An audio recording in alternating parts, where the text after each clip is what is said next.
Hello, my name is Sophie, and today I'm going to be reviewing the book Throne of Glass by Sarah J. Maas. Who's excited? Me. I am. I have so many thoughts. I love this book. Before anyone gets any ideas, I love this book. I just needed to yap about it because I think it's so good. Throne of Glass is a YA fantasy series by the author Sarah J. Maas, as I said. She's super popular, super well known. Don't think I really need to go into that, but I think her most popular series, on BookTok at least, is probably The Court of Thorns and Roses, which I also love. And she's also got Crescent City. My phone is currently propped up on that series. They're big. They're big books. Throne of Glass is the first book in the series. Throne of Glass. There's 8 books in the series. There is a prequel, which was released later, which is why I'm reviewing this one first. And this one is 406 pages long, I believe, and 55 chapters. And they just get bigger from here. So, brace yourself. So, as I've already said, Throne of Glass is one of my favourite, if not my favourite series that I've ever read. It was the first proper fantasy series that I ever got into. This one, I would say, holds a very special place in my heart, in my soul. I love her. She got me through my GCSEs and also my A-levels. I just reread it over and over again.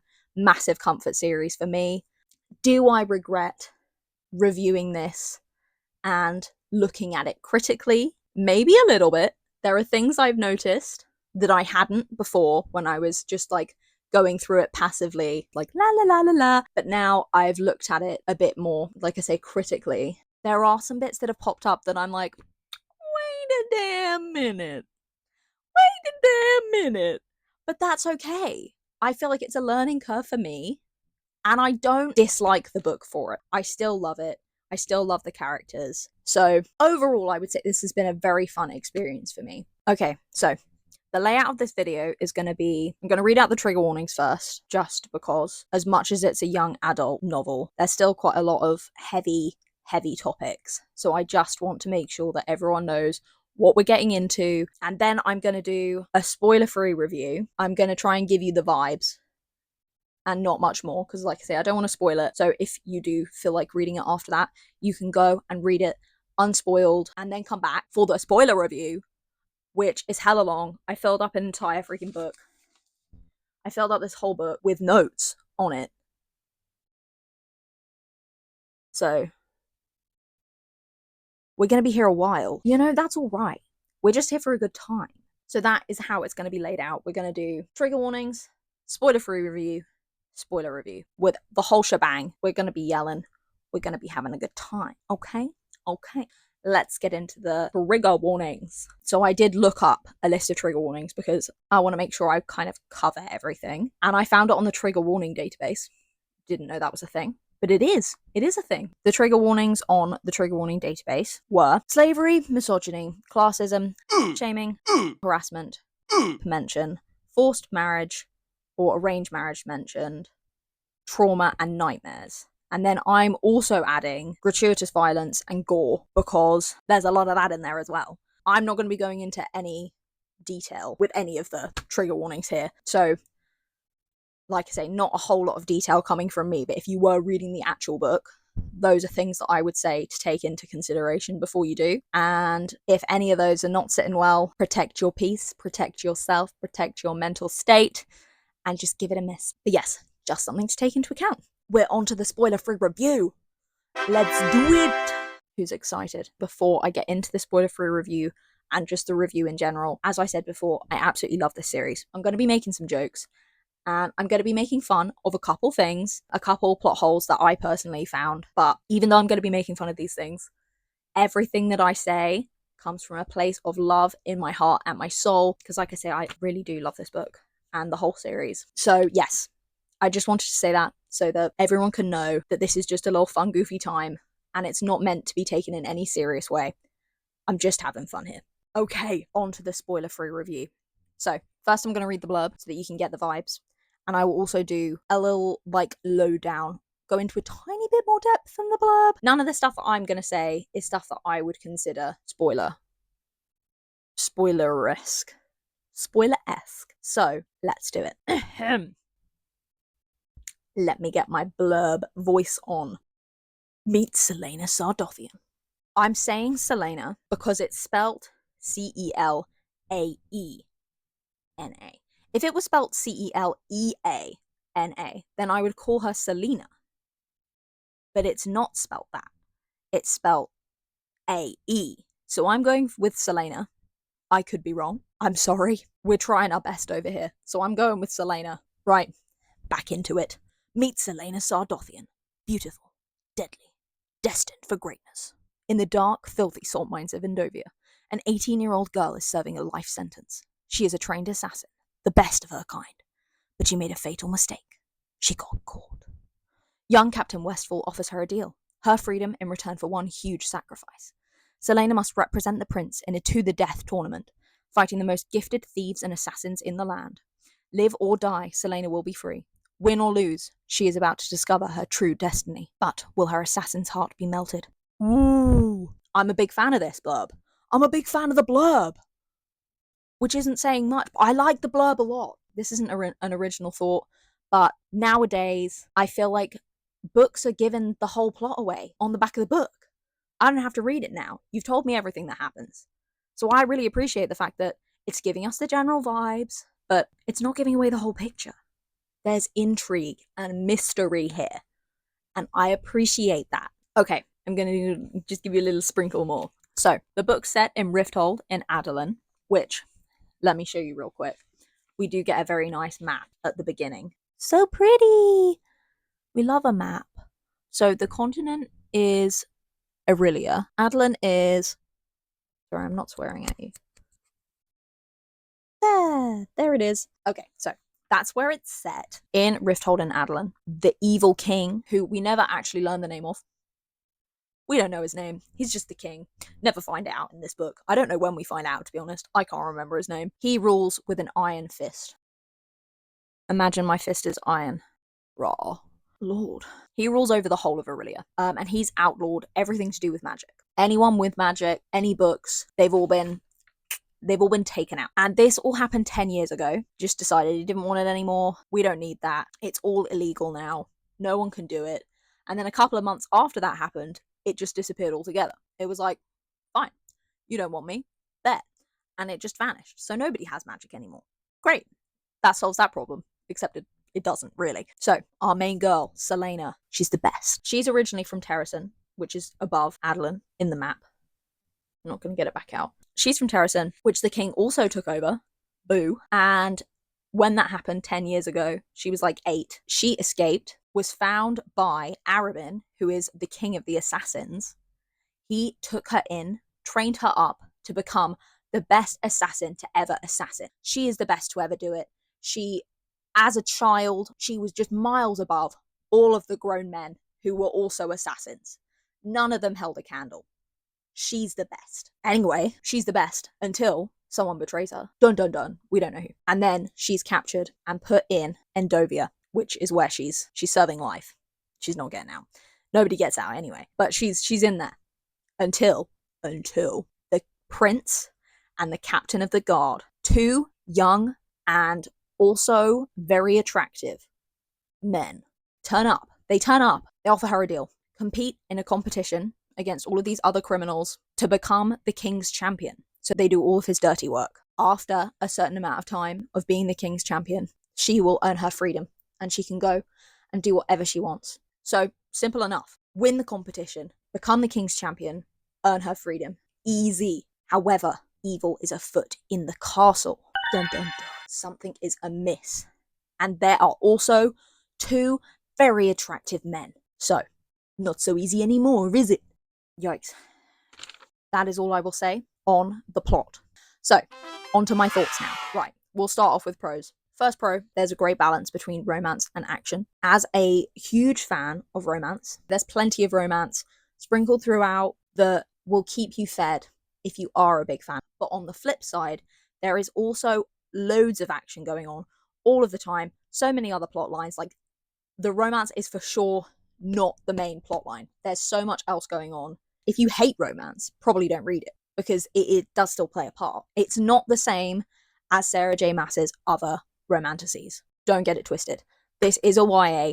There isn't the spice. There's still good tension, you know? I didn't think that the lack of spice took away from the romance, personally. But a lack of spice isn't a deal breaker for me. So I don't know. It might be a deal breaker for other people out there. It's more slow burny, I would say. So if you like a romantasy, but you're not fussed either way on whether or not there's spice, this one is great. If you like more action-based fantasy, it's also great because, like I say, the romance in here is a side plot. So even if you don't really like romance, it's worth it. Read the book. Read it. Please. Next up on my pros, the characters have great depth. You get to know them as the book goes. You know, no one is exactly how they seem the first time you see them in the book. They grow on you. I think it took me a little while to actually warm up to Selena, the main character, just because she's the best to ever do it, and she knows it. That can be a little bit grating at first, but as you go on, you get to know her, and you love her as a person. And I feel like even though you are living inside of Selena's head, you still don't know everything about her. She's got mystery, she's got depth, and I really like that. Next up on my pros, obviously it's a fantasy book, so you've got lore to learn. We've got magic systems to understand, and the history and hierarchy, blah blah blah, the names, the different places, all of that jazz. But I would say Sarah does a fantastic job of actually spreading out the lore throughout the book. It's not like one big lore dump.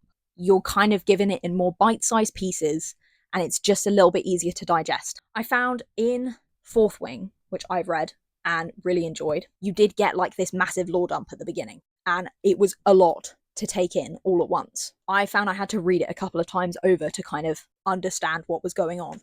Whereas in Throne of Glass, you know what you need to know, when you need to know it, but it's fed to you gradually. So it's a lot easier to take in, which I really appreciated. As someone with the mental capacity of a walnut, I tend to take in information and then it just like pops straight out the other side and out my eyeballs. I don't know. Anywhere it can leave, it will. So I really enjoyed the gentle sprinkle throughout the book.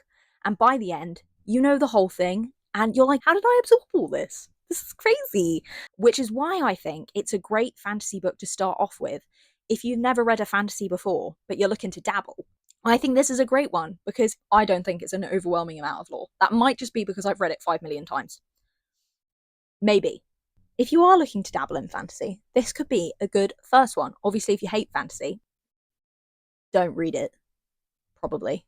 But if you're not sure, if you could go either way, get in here, let's read it. My final pro, apart from just the general vibes, there is always something going on. There's never a dull moment. You don't have loads of filler. Even the lore is interestingly sprinkled in. It just forever keeps you entertained. It's a real page turner. So that's my final pro. Okay.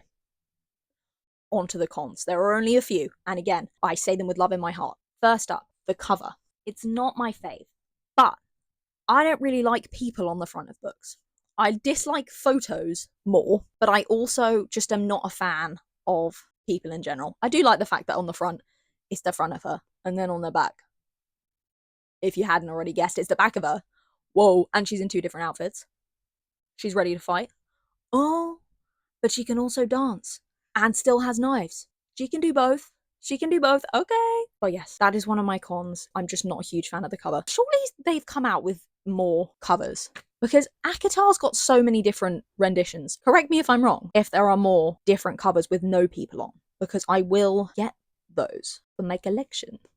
Next up, there are a couple of plot holes. Don't hate me, I might be wrong. We'll get to them when we get to the spoiler review, and feel free to correct me and explain, because I've read it so many times, and it was only this time, really, that I was looking at it and I was like, wait, that doesn't quite make sense. But I don't think it takes away from my overall enjoyment of the book. Like, they aren't gaping holes. They're just like little ones. And while I was a little confused, I would not say that I enjoyed the book any less for it. Okay, final con. Isn't really a con. It's just something to think about before you go into reading it, is that the main character, Selena, for an 18-year-old, she is the best at everything, the best assassin to ever do it. There's a siren. Whee!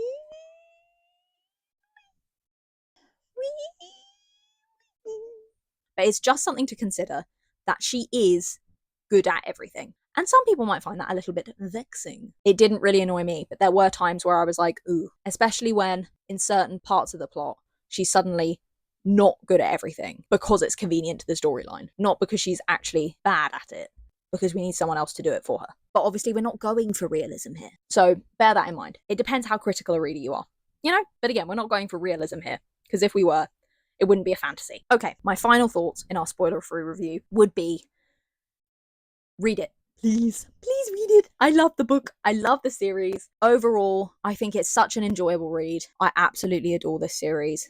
And if you like fantasy, if you like romantasy, if you like epic fantasy, I think this ticks the boxes. Obviously, if you hate fantasy, I wouldn't bother because it's a fantasy. If you only want romantasies with spice, again, doesn't fit that criteria. If you absolutely hate romance, probably don't read it either. But if you're like in between, go crazy, read it, and then come back so we can talk about it. Because I've got so much to say, and I would love for you to come and discuss it with me. So, that being said, let's get into the spoilers. I'm so excited. Are you excited? You should be. Okay.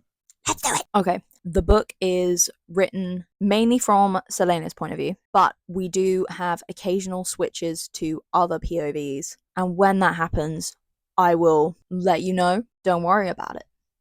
I got you. So, I will first introduce us to the main three characters. The rest of them I will just introduce as they appear. First up, we've got Selena, our main girl, our protagonist. We learn straight up that she is Adelan's assassin. The best assassin to ever assassin. She's the best to ever do it. Don't get it twisted. Nobody's got an inch on her. She is 18, and she's also highly traumatized, but with like a pinch of spoiled. You know, those things are quite contradictory statements. However, they do make sense. Next up, I will introduce you to the captain of the guard, otherwise known as Kale. I have a fun little story about Kale and my pronunciation of his name, because the first time, and also probably the second and third time, that I read this series, I thought his name was pronounced Chow. Right? Don't judge me. Because why is it spelled Chaol? Like, why? What do you mean? What do you mean? I don't think this is my fault, right? Because how was I supposed to know? It was spelled Chaol, and yet it's pronounced Kale. That's a green leafy veg. That's something you eat. Why do I have to call him Kale when it's spelled Chow? That cheesed me off. I was not amused. Kale. What do you mean, Kale? When I tell you, my whole life was a lie. Give me a break. Anyway, enough of that. Kale, he is also young. I believe he's about 20. It does say somewhere in the book, but I can't remember, and I'm not going back. He's rugged. He's mysterious. He loves rules. He's a rule follower, which only means that he then hates Selena because she is a criminal. Mama, I'm in love with the criminal. Wow. He would do absolutely anything for his prince and his king, and that's it. Next up, Dorian, the Prince of Adelan. His father is the evil king. I feel that goes without saying. He's handsome, he's spoiled, he's your typical ladies' man, you know, the ladies love him, he's the sassy king. Let's just crack on, because we don't have all day. Well, I do, but I respect your time. Anyway, Throne of Glass begins in Selena's point of view, and we are currently in Endovia, but she's not actually in the mines right now. She's in the trenches, but she's not in the mines. She is being escorted by Kale, the captain of the guard, to a meeting with the prince. She doesn't know that yet. She thinks they're gonna take her out. She thinks her time is up. She thinks they've had enough of her. She's like, ooh, this is it for me. But in fact, they are not. So she's panicking, but she is hiding it because God forbid anyone thinks that she's not the coolest gal. They get to a throne room and she's like, oh no, oh no. They go into this big throne room and she is greeted by the prince. Ah, the prince. Kale bows immediately because he is loyal and Selena is a sassy queen, so she does not. And this is when we are introduced to our first flop character, whose name is Duke Perrington. Instantly, we know that he's an ugly guy and he's like red and just and he's even more because he just like grabs her and body slams her on the floor, you know, in her weak and fragile state of like starvation, and just to pour a bit of salt on the wound. Not the best first impression of Perrington there, but don't worry, it only gets worse. So at least we're not going in with any false pretenses, you know? He sucks. Once she gets up off the floor, like damn, Dorian wants to strike a deal. And she's like, okay, I've got nowhere else to be today. Like, hit me with it, I guess. So he does. The king is holding a competition to choose his champion. And by champion, they mean the person who will do all his dirty deeds, you know, all of the sneaking about, all of the spying, all of the unaliving, if he needs to, you know, if he's got any enemies that he needs taking out, that's going to be the champion's job. All of his counselors have picked a champion. In most cases, they are criminals. And the chosen criminals will compete in a bunch of challenges, and whoever wins has to serve for like a certain number of years before they're granted their freedom. But if they fail, they go back to whatever hellhole they came out of.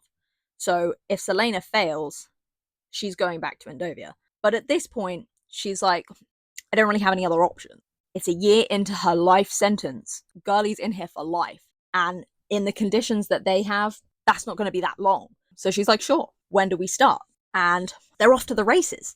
How exciting. We also find out that everyone knows of her, everyone fears her, but her identity has never been revealed. This whole time, she has been just an unknown entity, wreaking havoc on the streets of Rifthold. And so Dorian says that she will have to compete under an alias, because God forbid any of these big bad men realize that the woman they're competing against is in fact Adelan's assassin. She's not happy with this, obviously, because how dare they stop everyone from knowing that she is the best to ever do it. I would be annoyed as well if I'd worked all of this time to build this like terrifying reputation and all of a sudden someone's like, yeah. But no one can know. Dorian says, and I quote, what would our enemies say if they knew we'd all been petrified of a girl? Bro, girls can be assassins too. Don't get it twisted. The misogyny runs deep here, and it continues to. So, prepare yourself for that, I guess. That's the end of chapter 3. So, we're in chapter 4. They've put her in a nice comfy bed. She's living the lavish life, except not really, because she has in fact been starved and sleeping on the ground for a whole freaking year. So she throws up all the food and then ends up sleeping on the floor because she's not used to a bed. It's just too comfortable. So she's not happy about this. And now we begin the journey to Rifthold. It's 2 weeks long. It's a long trip. And Dorian gains some points for me here, because he does have dogs. And I do like dogs. The dogs obviously love Selena because she's the best to ever do it. And the dogs know it. And Dorian's like, whoa, this is so surprising. My dogs don't like people. And she's like, they like me. Anyway, they start the journey to Rifthold. Selena is chained to Kale's horse because he does not trust her as far as he can throw her. And I don't blame him. You know, she's trained. There's a prince there. He's like, ooh, this could end badly. The whole way there, she tries to have a banter with him, you know, have some conversation, get to know him a bit, and he's not biting. He's having none of it. He's really locked in on the fact that she is a threat. He doesn't want anything to do with her. And fair enough. They don't know each other. That's valid. The prince ignores her pretty much the whole time, which also kind of valid, but he came all this way to find her. But, you know, okay, anyway. Whatever. 2 weeks, they travel a long old way, and they finally get to Rifthold, and we get to see the castle for the first time. This castle, it is not your average castle, okay? Because it is made out of glass. Not only is it made out of glass, though, on the bottom is a stone castle, right? Your traditional, typical stone castle. But then just like plopped on top is a glass one as well. I can't quite picture how it looks in my head because I'm envisioning like a normal, cool stone castle, and then someone's just smacked a load of like glass towers on top of it and made some kind of weird Tetris situation. So it doesn't quite fit in my mind, but it also doesn't fit in anyone else's mind either. They all think it's ugly as hell. So it's not just me. Selena's terrified of it. She's like, that shouldn't be a thing. Who made that? And I agree. The king did. The king made it. Selena literally describes it as tasteless and a waste of resources and talent. So we're on the same page here, me and Selena. She knows what's up. They go into Rifthold in like this big parade. It's great. They put Selena on a horse with Kale. They put her on a horse with Kale. Oh my god. One horse trope? No, I'm just kidding. It's just so she doesn't escape. Dorian's lady manness. Lady manness? A lady's man. Dorian's charm is proven here because he's coming in on this horse and he's waving, you know, smiling, and they're all like swooning. But everyone thinks that Selena's with him, and they are hella jealous, and she is not disputing those allegations. She's batting her eyelashes, she's loving it. Kale's like, stop it, you look like an idiot. Then they get to the castle. It's still ugly. It's still made of glass. And Dorian goes to meet with his father. Selena gets a tour of her rooms, and they are just massive and fancy, which is crazy because 2 weeks ago, she was having just the worst time, and now she's living in luxury. Let me give you a virtual tour of her rooms. So, her rooms are basically a whole house. She's got a bedroom, a bathroom, a dressing room, dining room, and a music and gaming room, and a balcony. Come on. I would love a balcony. Please. It's all very heavily guarded, obviously, but because she is the best to ever do it, she just looks around all of these guards and she's like, I could take these out no problem. Give me a real challenge. So she's not worried about that. If it comes down to it, she knows she can escape. We also meet Philippa. This is her designated maid. And Philippa is wonderful. We love Philippa. She is like your stereotypical mother hen type, tough love. She's fazed by nothing.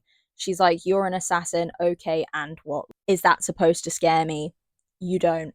As long as you're in my care, I run this shop. And valid. It works. Selena's like, okay. So, after we meet Philippa and Selena's settled into her rooms, we have a sudden POV switch, and now we are in Dorian's POV. He's having a meeting with his father, the king, Dad King Man, Mr. Dad King, Mr. King Dad. And this is the first time we've met him.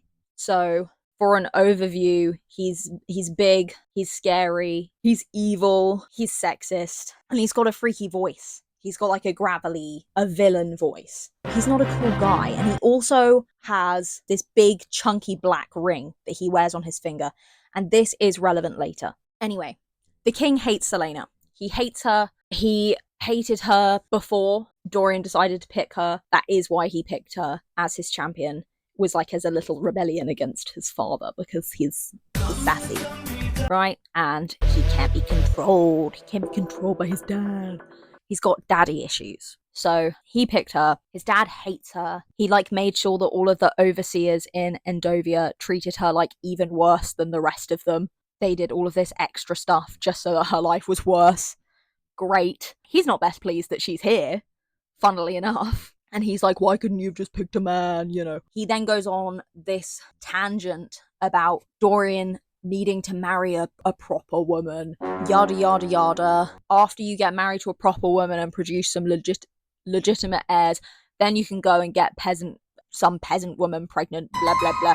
And I'm not really sure where he was going with this, but go off, King. He does also warn Dorian away from having anything to do with Selena.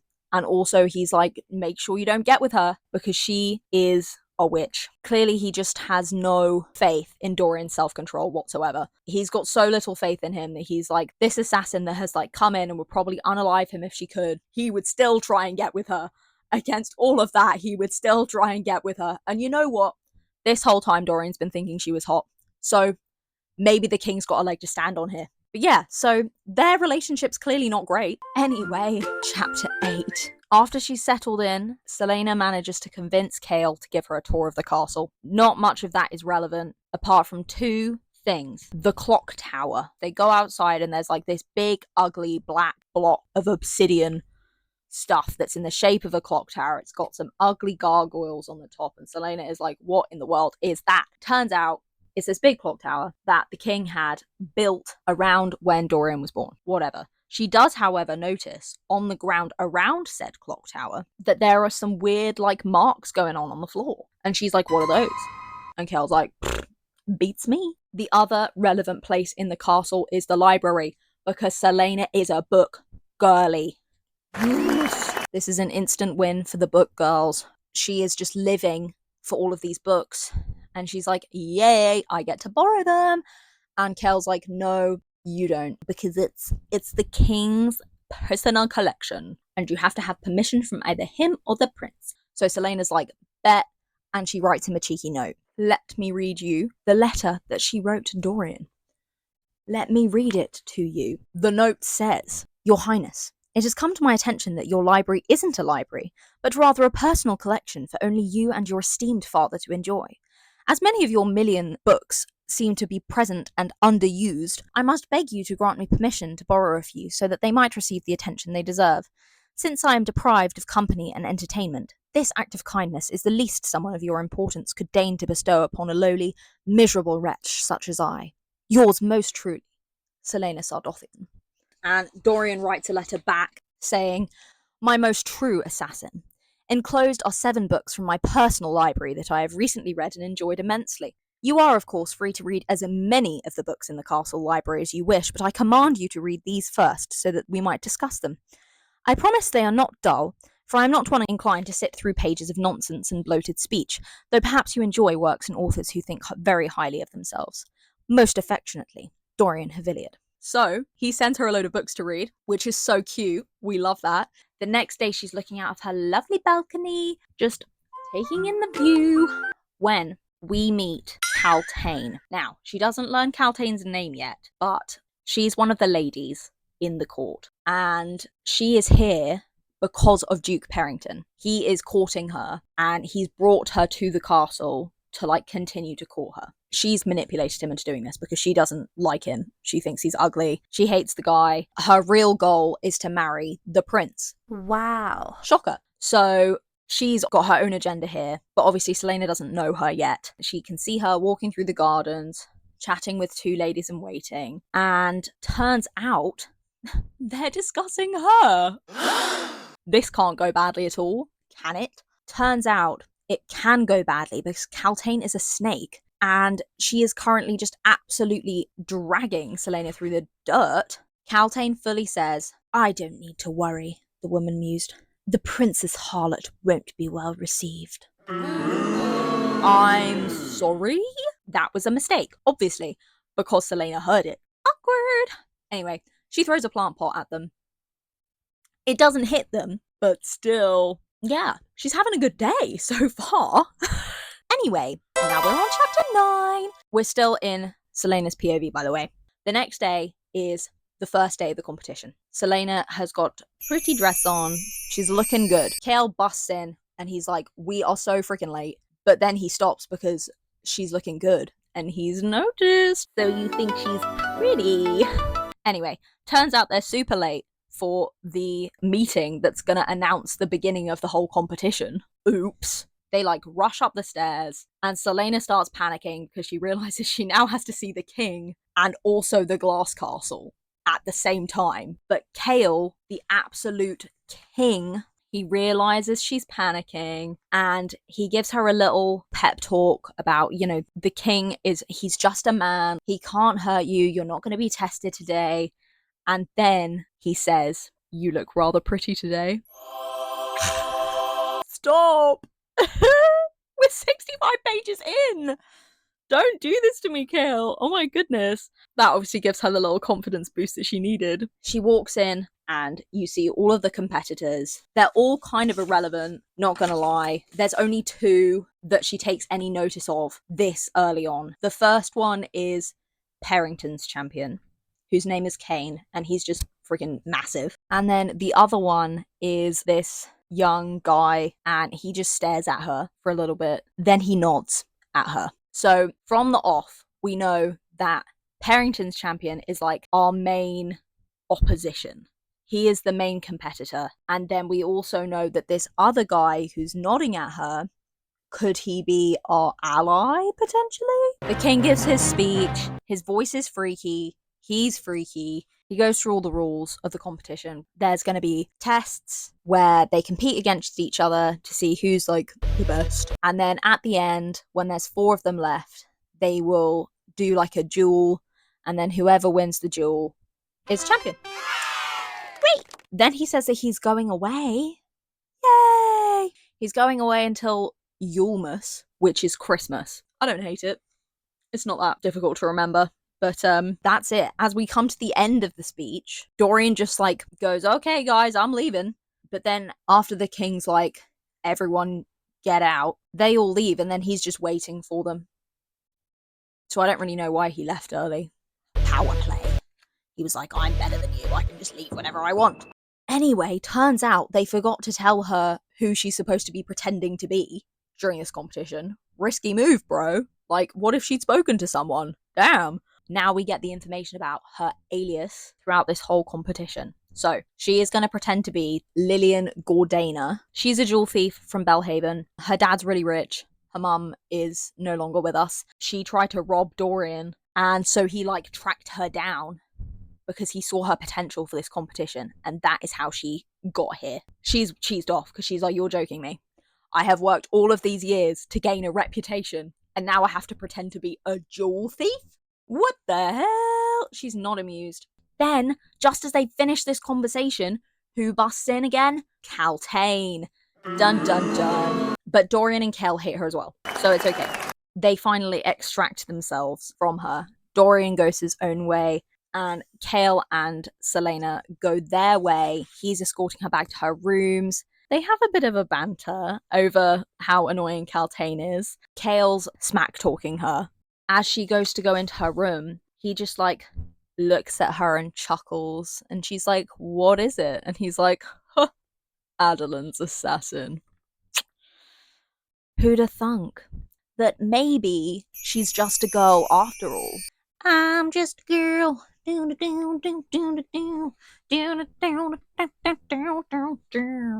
So anyway, the next day, chapter 11, the first official day of the competition.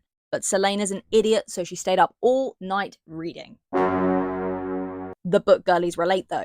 I know the book girlies relate, but still. Really, girl, lock in. They head into the training hall, which is where all of their training's gonna happen. Yikes. Kale's like, "Let's do some training together." And she's like, "Okay, bet." It's kind of cute. They have a little bit of a sword fight situation.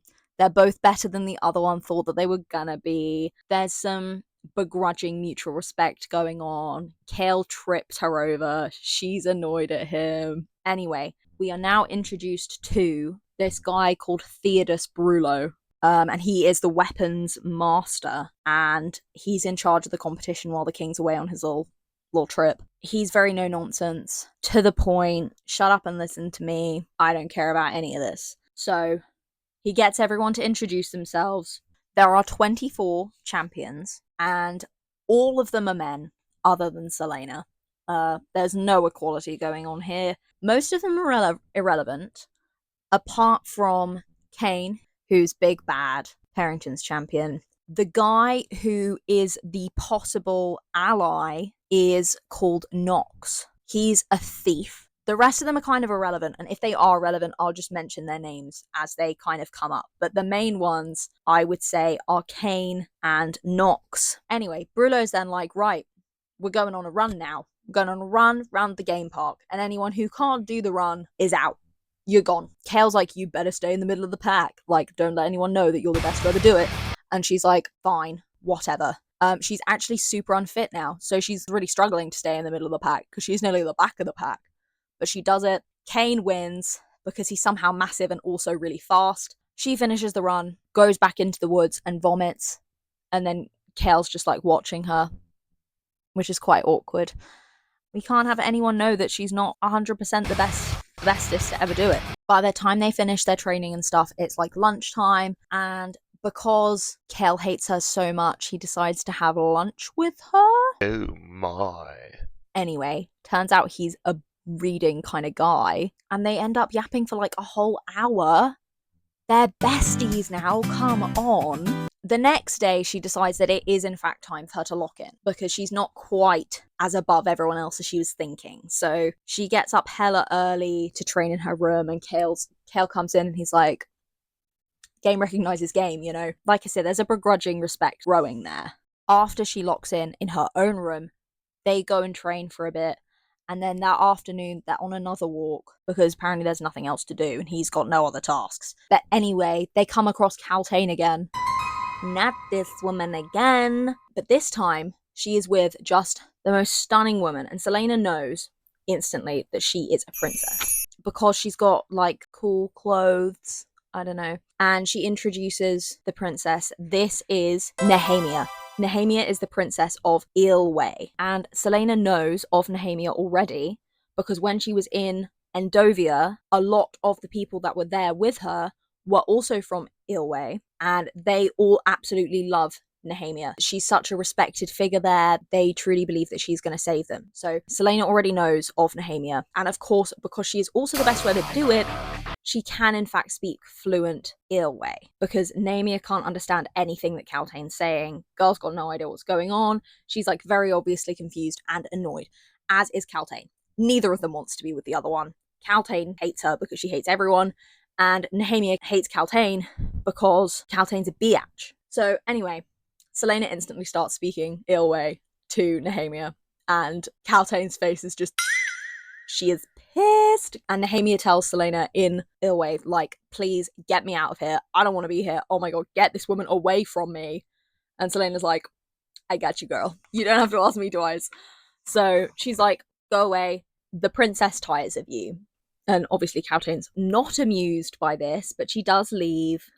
Thank goodness. Kale does back her up here as well. He's like, if it's what the princess wants, you better go. There's an instant connection there between Selena and Nehemia, and neither of them believes that the other one is necessarily exactly who they are saying they are. Selena's like, I don't really believe that Nehemia's here to learn about the customs of Adelan, because Ilway was also taken over by the King of Adelan. So Nehemia has absolutely no reason to like Rifthold or Adelan or any of these people at all. And Nehemia's looking at Selena's hands and she's like, where did you say you were from again? And Selena just casually hides her hands in the folds of her dress, which is possibly the most suspicious thing she could have done. Anyway, so neither of them are really buy what the other one's saying about themselves, but obviously Selena introduces herself as Lillian, but not as a thief, as like part of the court. They get on so well. Nehemia knows no one else who speaks her language, and Selena knows how to speak the language, but she knows because she learnt from the slaves in Endovia. Another thing that she's just the best at, I guess. Nehemia decides that she would like Selena to keep her company while she's in the castle, which, how lovely is that? And Kale's just there like, it's not gonna happen. It's not gonna happen. I'm sorry. But, you know, I'm sure they're gonna hang out anyway. And then the next day, while Selena and Kale are having lunch again, because they hate each other so much, there's so much dislike between the two of them, you know, but they just have to eat lunch together. Anyway, they're having a little chat about Nehemia, and Kale's like, "Ooh, she seems like a handful," and Selena's like, "Excuse me, what did he say? What do you mean?" He's like, "Oh, he knows he's dropped himself in it. I just mean she's headstrong, not my type, personally." And she's like, "Oh, and what is your type?" And he's like, "Not you." Harsh, Kale. Calm down. At this stage in the book, he definitely still sees her as more of a threat than anything else. You know, as much as they're having lunch together every day and finding it a lot easier to be nice to her, he is definitely still waiting for the evil to just pop out of her so that he can throw her in the dungeons and be done with this whole thing, because he thinks it's all a load of rubbish. He's thinking, but where was that writhing darkness? Why didn't it show itself so he could just throw her into the dungeons and call off this ridiculous competition? There was something great and deadly concealed within her, and he didn't like it. So he's definitely still being really cautious around her, which is fair enough. I think, she is like an assassin and all that, so I don't blame him. Over the next 4 days, she gets into her little routine of she wakes up early and she trains, then she has breakfast with Kale, then they go on a run, then she throws up during the run, then they do more training, and then they do more training again. This is where it starts getting crazy. The day before the first test, Kel does not turn up for breakfast, and he does not show up for their morning run. He sends some guards to bring her down to train with everyone else, which is very unusual. Something is afoot. Then at training with the other champions, she finds out through Pelor, who is like this little child, basically, this really young little assassin who his voice hasn't even broken, bless him. He's just a little guy. Anyway, he overheard a conversation that one of the champions they've been taken out. They were found unalived that morning, and they were not found in a good way. Let me just say, they were not intact, if you know what I mean. So that's why Kale wasn't there this morning. During this little conversation, as they're throwing their conspiracy theories around, Nox comes over and introduces himself for the first time. Ooh, how exciting. And Selena gives him a few pointers on dagger throwing, because she's a pro at that as well, and he is not as good as her. He is impressed by her skills. He actually says to her, "The next time we pair off for lessons, find me, will you? Because my gold's on you winning this whole damn thing." He's a feminist. Bro's a feminist. We need at least one in this book. So another thing to note is while all of this is happening, Selena notices that Kane is wearing a big black chunky ring, very similar to the one that the king's wearing. I wonder why. I wonder what this could be about. After lunch, Kale comes to see her, which is highly unusual. Apparently he never comes around after lunch. And during this conversation, he drops some personal lore, which is so exciting. We find out that him and Dorian have been friends for years and years and years since they were children. He actually comes from Aniel, which is like a mountain lake place, and his dad rules there. So he is actually a lord, technically. He's Lord Kale. We find out that he grew up with the prince in the castle, and then when he was 13, his dad took him back to Aniel because he wanted him to become like a politician, councilman kind of guy. But Kale didn't want to do that. He missed the castle, he missed Dorian, and so he abdicated his title and became an apprentice of the captain of the guard at the time, and now his dad kind of hates him. So he's not a lord anymore. He asks Selena what her parents think of her being Adlan's assassin, and she drops some personal lore that her parents are no longer with us, which is very sad. She just kind of drops it on him, and he's like, oh. She's pretty cagey about all of her backstory, so he doesn't really get much from her, but he notices this big scar on her hand, her right hand. He's like, where did you get that scar? And she then drops some more personal lore that when she was training to be the world's greatest assassin, at the ripe age of 12, Arabin, who was the king of the assassins, decided that she was not as strong in her left hand as she was with her right hand. So he was like, okay, either you break your right hand or I'm going to do it for you. And so she just slammed it in a door. Oh my gosh! And she was like, I bet the weapons master never made you do that, did he? And Kale was like, no. So, in response to this, like the emotionally mature and supportive king that he is, Kel just leaves. He's just like, right. Anyway, I'm gonna go. Great. Lord. Never mind. Better luck next time, buddy. You know, there's always time to improve. So, the next day, first test time. It's archery. How exciting. Selena's chuffed. She's like, easy. All of the sponsors are there. Dorian's there as well. We haven't seen him at all. Just for a little update. He's vanished off the face of the earth. We've got no clue where he's been. But he is here now. And he's like, hey. So, the rules of the archery test.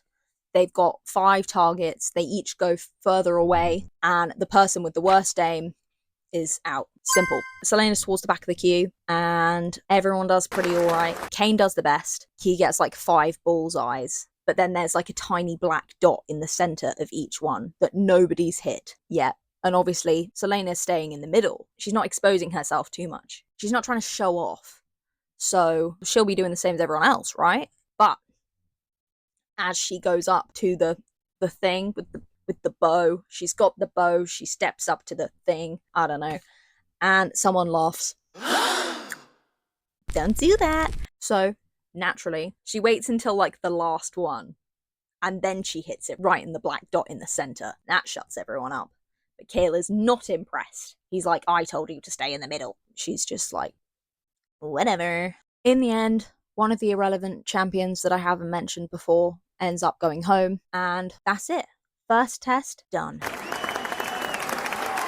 The next day, they're in the training hall. They're having a lecture on weapons and stuff. They're all bored out of their minds because they already all know this because they're like trained criminals. But some random champion tries to escape, shoves a couple of the guards, and he just sprints for the open, big French doors that just line the training room. But he just instantly gets taken out. Poor guy. And this really hits it home to Selena and to Nox. She's standing with Nox. That, you know, they are stuck here. They're trapped here. And so it really instills fear in them, understandably. And yeah, so R.I.P. Sven. That was his name. Live in fear, I guess. Okay, we're on chapter 17. We've had our first test. One champion has been taken out because he tried to escape. One's been taken out by some unknown entity. We've made new bestie Nehemia, who we also haven't seen in a while. Dorian's MIA, no idea where that dude is. And Kale, he's growing on us. We might be liking him a bit more. But anyway, speaking of Dorian, the next chapter, chapter 17, we're in his POV. He's at court with his mother. He's having a bad time. He doesn't want to be there. He's bored. We learn that he has a little brother called Holin, who is a brat. But obviously, because he's the younger brother, his mother is all like, oh, I just love Holland so much. If he wasn't so evil that even the king doesn't want him here, I would have him home immediately. And Dorian's like, the further away that kid is, the better. Keep him over there. His mum's desperate for him to find a wife. She's like, this is this list that I wrote you. This list of eligible brides. Please, please pick one of them. And Dorian's like, I gotta go. He just leaves. Before he does leave, his mum, she just starts smack talking Nehemia for no apparent reason. She's so rude about her. She's like, she didn't wear the dress that I wanted her to wear. How rude. How dare she? So I feel like that tells you everything that you need to know about her. She loves her brat son. She just wants the other one to get married, and she's a judgmental bitch. So, you know. After Dorian leaves, he does give away the rest of the plotline. He says, it was clear Kane and Selena would ultimately face each other. Okay, just lose the suspense, I guess. We didn't need that. I feel like it was quite obvious, but anyway. He's running away. Not literally, but he's speed walking away. And he comes across Selena and Nehemia. They're in like this private training room, and Selena's just beating the absolute living daylights out of 2 guards, and Nehemia is just watching like, yes, go girl. And Dorian's horrified. Because he's like, he's left the assassin alone with the princess. He goes in and he's like, girl, what are you doing? And she's like, nothing, we're just having a good time. I'm not gonna lie, they do have a little bit of a flirt during this bit. I'll read you a quote. Aren't you afraid of me? She glanced at his sword belt. Or are you as deft at handling your sword as Captain Westfall? He stepped closer, tightening his grip. Better, he whispered in her ear. There, She was blushing and blinking. Oh my. Yikes.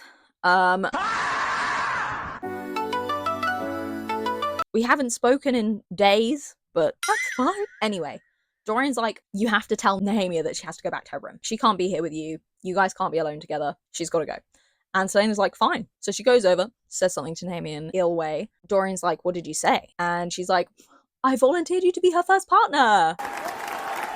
Get in there, guy. Off you go. He's like, I guess I don't have a choice. I guess I've got to now. So he just starts teaching the Princess of Ilway how to use a sword. Great! This isn't going to go badly at all. We're on the next chapter, chapter 18, back to Selena's point of view. She's watching Dorian teach Nehemia how to use a sword, and she's having a grand old time. She's actually thinking about how hot Dorian is and that she kind of wants to kiss him. But she's rudely ripped from her thoughts by Kale, who comes in and is like, what's going on? He's not happy at all about this. I can't fathom why. But he's like, you've got to go back to your room. I'm going to deal with this. And Selena is like, why are you being like this? This is ridiculous. I need to train. This is a low blow from Kale. He says, I'm not going to pretend to know how a criminal mind works. Really, bro? Really? What about all the times you had lunch together? Huh? You went to see her when you had a bad day. We can't just be pulling out the, well, you're a criminal whenever it suits us, you know? He loses a point. I'm annoyed. Anyway, she yells at him, tells him she hates him. He doesn't care. She's mad. She leaves. That's it. Next, we are now back in Dorian's POV, and him and Kale are walking to lunch. I feel like these scenes with Dorian and Kale are kind of used as a sort of check-in to like see and compare how both of them are feeling about Selena. Currently, Dorian still thinks she's hot, and he's just having a good time flirting with her. He thinks Kale's being silly for being all concerned about the fact that she's a professional trained assassin. I feel like the brain cells aren't really there with him, but that's okay. Kale is definitely jealous of the flirting between Dorian and Selena, but in his mind, he's thinking that the reason he's feeling this icky feeling is because he's worried about Dorian's safety. They have a bit of a back and forth. I'll read you a little quote. Jealous, are we? Dorian teased. I'm more concerned for your safety. She might be pretty and might impress you with her cleverness, but she's still an assassin. Dorian. He thinks she's pretty and clever. Okay. Dorian's response is, well, if she does try to escape, which she won't, then she'll break your heart. Dorian, I don't like her. Okay. We don't believe you, but you keep telling yourself that. Denial is a river in Egypt, you know? So that's our little update. Kale does secretly like her, but he's in denial, and Dorian unsecretly likes her. Yeah. That's where we're at. I can't imagine that this would affect their friendship at all. All right, we are back to Selena's point of view, and she's decided to have a go on the piano, which she's obviously also amazing at because she is the best to ever do everything. She's having a play on the piano, and it's bringing up feelings for her about this guy called Sam. Who is Sam? I'm sure you're wondering. Sam is an assassin that she grew up with. They were trained together and stuff, and they fell in love, but then he was betrayed and is now no longer with us, which is very sad. But now we get a swift change to Dorian's POV, and he is just watching her play the piano, like a creep, like a creepy creep. And when she realizes that he's standing there watching her, they proceed to have the most confusing conversation that I've ever read, where she's like, leave, and he's like, okay. And then she talks at him some more, and then he says something else, and then he insults her a bit too hard, and she's like, leave. And it just goes on, like, it's, you know, we're just back and forth and back and forth. I can't quite wrap my head around it, to be honest. He starts out with just a banging statement about, oh, you can play the piano, so you must have a soul. I hate to say it, but how is he considered a ladies' man? The fact that he's attractive and a prince must be carrying all of the weight because his conversational skills are not up to par. Sorry, Dorian. I do really like Dorian, actually, but I feel like he grows on me more in the coming books because currently he's a walking red flag. But yes, so this conversation did give me whiplash, I'm not gonna lie. And then eventually he insults her so much that she's like, okay, now actually leave. So he does. So this is like their first actual conversation that they've had. And I wouldn't say it goes particularly well. But anyway, the next day is their second test.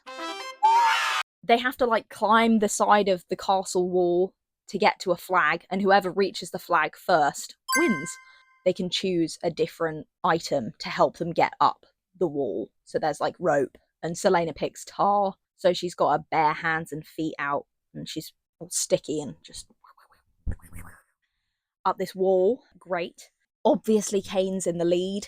She's staying in the middle because that's what she's been told to do. But Nox has a bit of argy-bargy with Grave, who I don't think we've really met him yet, but he's another assassin. They have a bit of argy-bargy about who was sitting on this gargoyle first or something. Grave pushes him off the wall, but he is still attached by a rope. But then Grave just pulls out this little blade and starts sawing away at the rope. And so now Selena's having a bit of a crisis because she's like, oh my gosh, do I get to the flag in time or do I be a hero? So obviously she is the hero because she is the best way to do it. So she does just like take a flying leap off the wall. Actually, before she takes a flying leap off the wall, she does steal some other guy's rope, threaten him, and then she takes a flying leap off the wall. Just as the rope snaps and Nox just plummets. She catches him. Nobody panics. He's super grateful. She's in absolute agony because she's just fallen meters and meters down with just like this piece of rope tied around her waist. So, ow. And they also now are lost. In the end, Selena does come second to last because Nox comes after her. But he doesn't get kicked out because one of the other champions did fall off the wall and he did just like splat on the ground. Huh. One of the champions didn't turn up at all, and I wonder what's happened to him. But Nox is super grateful to her. This has really solidified their allyship. It's not a word, I don't think. But she's not best pleased about losing. She is a sore loser. After this challenge, however, her and Kale do make up. They become friends again after their little argument, so that's good. Yay! We do also find out that the champion who didn't show up for the test has also been taken out by this unknown person thing. We don't know. But that's why they weren't there, because they were unalive. It seems to be becoming a pattern now. Living in fear. Uh-oh. We do then have just a nice little skip over the next 2 weeks. We have another couple of tests. No other champions are found unalived. Great. Dorian's MIA again. We don't see him for the whole 2 weeks. But her and Kale spending a hell of a lot of time together. You know, they're bonding. Now, especially now that they've gotten over their first kind of argument. And now we're on chapter 23. Woohoo! We then jump to Selena having a nightmare. She's been sent back to Endovia. She lost the competition and she is now being violently beaten. So naturally she's screaming, but then she gets woken up by Kale, who is like genuinely concerned for her welfare and her safety. He says, Selena, it was a dream, the captain of the guard said again. You were screaming. He gave her a shaky smile. Not him being concerned for her. Not him thinking that she was being, like, brutally attacked and so running in to save her, only to realize that she was having a dream. Anyways, turns out the reason he's in her room is because it's Sam Huin.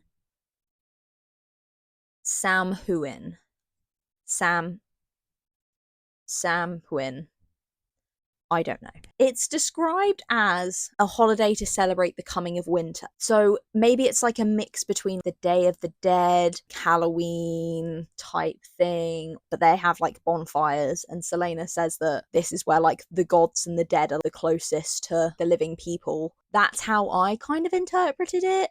But yes, it's a holiday. Woo! So she doesn't have to train today. Great. There is also a feast tonight, but she's not invited because she is just too dangerous and she is not amused by this. She's like, what do you mean you're having a feast and I can't come? What do you mean there's nice food and I'm not allowed? She's pretty mad about it. But then we get a nice jump to Dorian's POV. He's having a nice walk around the gardens after the temple service, and he comes across Selena, Nehemia, and Kale, who are also on a walk. And because he's just the most charming guy to ever exist, he accidentally insults Selena's dress and then brings up the feast which he's not invited to. Wow. So, 2 for 2. Again, just further accentuating the fact that he's really not got away with words, you know. That's kind of the extent of their interaction. But I just wanted to mention that so that you know that he has not got any better at speaking to her. He just manages to say all of the wrong things, but they still just think the other one's really attractive. So I suppose personality doesn't matter as long as the other person's hot. After they go their separate ways, Selena's been reminded that she is not going to the feast, and she's mad about it. Everyone else is going, why can't she? And so Kale very kindly offers to bring her a gift. Aww. She says to him, as my friend, you should either bring me along or keep me company. Friend? He asked. She blushed. Well, scowling escort is a better description, or reluctant acquaintance if you prefer. To her surprise, he smiled. I think they're friends. We've upgraded, guys. We're in the friends territory. So that's very exciting. I was giggling here. I was kicking my feet. Scowling escort. He's not scowling anymore, is he? Anyway, after they have that little exchange, Nehemia butts in because she's not being included in this conversation. She can't understand a word they're saying. So she decides that Selena should teach her her language. Now, in the book, they never say what language Selena speaks or the rest of Rifthold. Is it Adelanian? I can only assume, because obviously it's not English, but it's also the only language that they actually talk about in the book is Ilway. So I don't actually know what they call it. I'm assuming Adelanian, and I'm going to go with that. So Nehemia wants Selena to teach her Adelanian. So they decide that they're going to meet in secret for like an hour before dinner every day for a lesson, because Kale would not approve of them meeting up without being like heavily guarded. But anyway, as they're walking along, they get to the big, ominous, ugly clock tower. Ugh. And who is at the clock tower? But Kane. And he is being super suspicious. He's on the floor and he's cleaning the marks that were on the ground by the clock tower, which is weird. Nehemia also gets very bad vibes from Kane, which me and you both, girl, we all agree. Nehemia does say, something about him makes me want to beat in his face. And yeah, I'm with you on that. But Selena throws it out there and she's like, have you got any idea what these marks are? Like, what is this on the ground? And Nehemia does know. Turns out these are word marks. And apparently Nehemia doesn't know anything else about them, but I find that suspicious. She knows what they are, but she just says they're from like an ancient religion and she doesn't know anything more about them. So it wouldn't be worth Selena looking into it. She's quite defensive. So we do swiftly move on from this, but at least we have a name for these things now. Okay, chapter 24. This is where things get interesting. All right, we've got our main plot, winning the competition, becoming the king's champion, but now we get into the side plot. Brace yourselves. So Selena's lying in her bed and wallowing in the misery of not being invited to this feast that everyone's gone to, when she realizes that there's something weird going on with one of her walls. There's a big tapestry that covers like the whole wall, and it's of like a big forest scene. I think there's a deer in the forest and also a woman. And as she's looking at this tapestry, she notices that it seems to be swaying in some phantom breeze, but none of her windows are open. And she's like, what is this about? So naturally, she goes over to the tapestry and she lifts it up, and there's a secret door. Gasp. Obviously, she opens the secret door and then naturally also goes down the secret passage that it reveals. She does take precautions. She brings some balls of wool so she knows how to get back. It's clearly abandoned. There's dust everywhere. You know, nobody's been down here for a long old while. Okay, and take note of this. She comes across 3 massive archways. Just kind of eeny, miny, moes it. Picks the middle, heads on down there, and there's just a full exit to the castle. Wow. It is a sewer, so kind of gross, but she's got like a solid escape plan now. If everything goes wrong, she can just head out that way. Awesome. Decides she's not going to escape today, but she knows it's there. Next up, we go down the left passage, because the right one seems to be calling to her a little too much. The book says, but a breeze stirred again, and it blew so hard toward the far right arch that Selena took a step. The hair on her arms rose as she watched the flame of her candle bend forward, pointing to a darkness that seemed blacker than all the rest. Whispers lay beneath the breeze, speaking to her in forgotten languages. Surely that's not foreshadowing anything being down that far right passage. No. Anyway, we go for the left next. Let's go as far away from that right one as we possibly can. And that one just so happens to lead to a grate that looks straight down on the great hall where they're having the feast. And through this grate, you can very clearly see that all of the other champions were allowed to attend this feast. Except King. But still, what the hell, guys? This is what happens when you're the best assassin to ever assassin. You don't get invited to the nice feasts. But she's really upset about this, naturally. She's looking, everyone seems to be having a grand old time. She spots Kale, he's having a fun time. Dorian, he's having a fun time, dancing with a hot lady. She's annoyed about that. She does look at Dorian and thinks that she would like to make out with him, but she would not like to talk to him. So I'm not quite sure what that says, but fair enough, you know. Anyway, as she's watching everyone longingly, Kale gets up and starts making his way out of the room, and she panics because she's thinking, oh my god, is he going to come and check on me? I'm not in my room. There's just a big gaping hole in my bedroom wall. Holy smokes, let's get back there. So she legs it back to her room, notably not going down the right passage. Next up, we get a Dorian POV, and we also get a Kale POV straight after this. And it turns out they both showed up at Celaena's rooms at the same time, late into the night. How awkward. Oops. Kale's like, what in the world are you doing here? Please tell me you haven't been here before. Dorian's like, psh, don't worry about it. They're both giving each other like a, what are you doing here? What are you doing here? And then Kale promptly kicks Dorian out and locks the door on him. So he's just locked himself in Celaena's room. He's wondering why he's so mad at Dorian for being in Celaena's room. He thinks he didn't understand the rage that arose upon seeing Dorian standing in the doorway. Didn't want to understand that sort of anger. It wasn't jealousy, but something beyond it. Something that transformed his friend into someone else. Someone he didn't know. What does that mean? Not jealousy? Sounds like jealousy. Anyway, he bought her a present. How sweet! It's a ring. That's really cute. Note how Dorian came back from the feast and he did not bring her a ring. They were handing the rings out to the ladies as party favors, and Kale just like snagged one from the basket. So Dorian could have. He could have. But he didn't. And I fear that that's a lesson on if he wanted to, he would. Take note, ladies.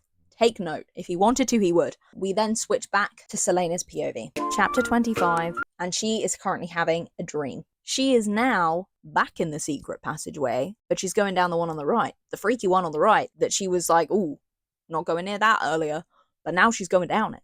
And it doesn't seem freaky anymore. It seems pretty warm. Pretty warm, chill, you know. The vibes are good coming from there. So she goes down the right passage, and it leads to this old door with a big skull knocker on it, and inside is a tomb. There are two sarcophagi, one man and one woman, and it turns out that the man is Gavin, who is the first king of Adolan, and the woman is Elena, the first princess of Terrasen, which is where Celaena is originally from. That's where she was born. So she's in a tomb. Why has it been abandoned? Why has it been forgotten? Like, these are two really significant figures within history. This is weird. Elena is also Fae, so she's got like pointy ears and magic and stuff. I don't know. We find more out about this later. As she's looking at these two sarcophagi, she notices that the entire room is covered in the freaky word marks from earlier. The ones that are by the clock tower, they are everywhere. They're all over this room. There's even one on Elena's forehead. Crazy. What's going on with that? And Celaena's looking at it and she's like, I should not be here right now. I gotta get the heck out of here. I need to go. But as she's thinking that, guess who pops up? Only the ghost of Elena. And she's like, hey. Obviously, Celaena's like, huh? Turns out, Elena isn't a ghost. It is her. But she's obviously not alive in this world. She's like in another world.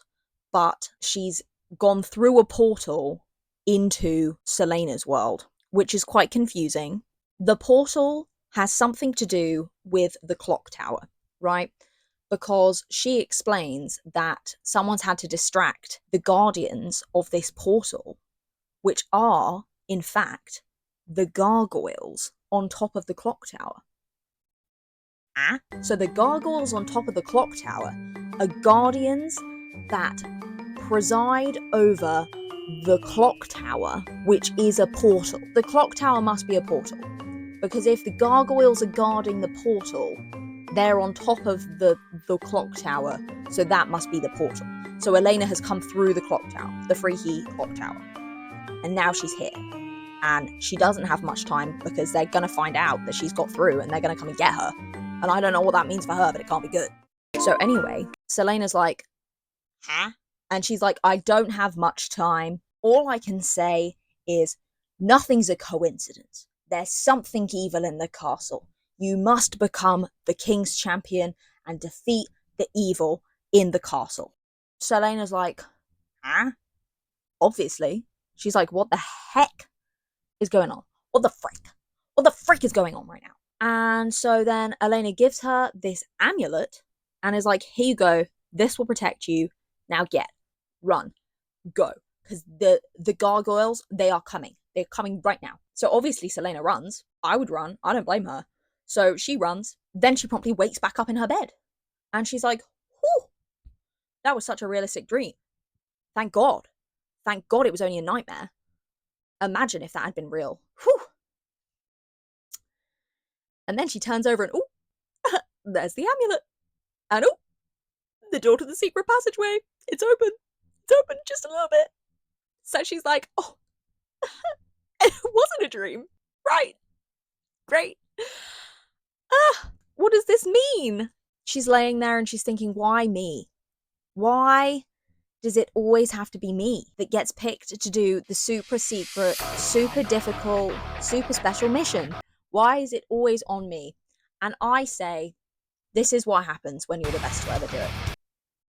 This is what happens.